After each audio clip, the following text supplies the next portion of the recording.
Hello everybody, in this lesson I will show you a more complicated example on how to convert the equation of a parabola into turning point form using completing the square.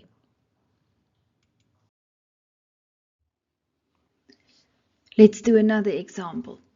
Write the following equation in the form y is equal to a bracket x minus b squared plus q and give the turning point of the parabola.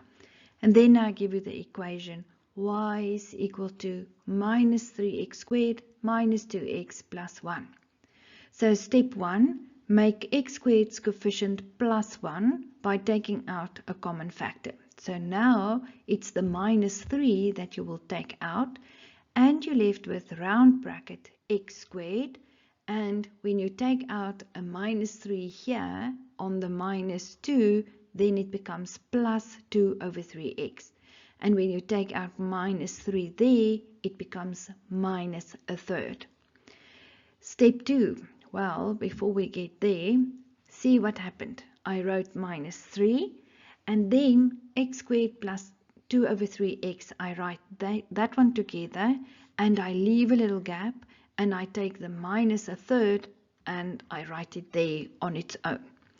Now I will say complete the square, that's step 2, by using b over 2 squared. So b is now 2 over 3.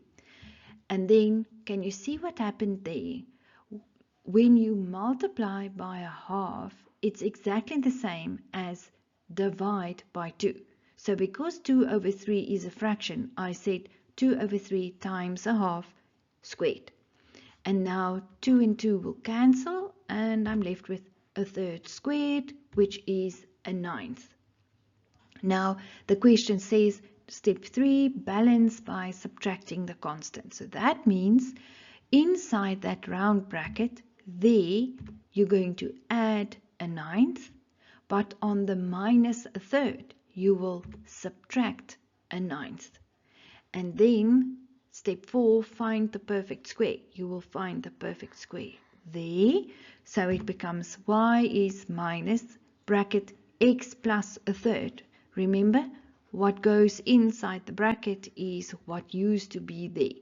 So you write it as x plus a third squared, and then on the constants, a minus a third minus a ninth is negative 4 over 9. And then the final step, 5, remove the square brackets. That means you take the minus 3 and you will multiply it in there and you will multiply it in there.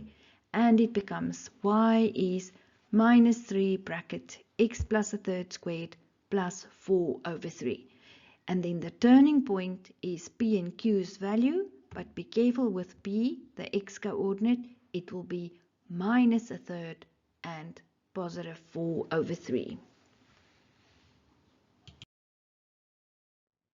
In the next video, I will show you how to work out the maximum length between two functions. Click on the video in the left-hand corner to take you straight to the next lesson.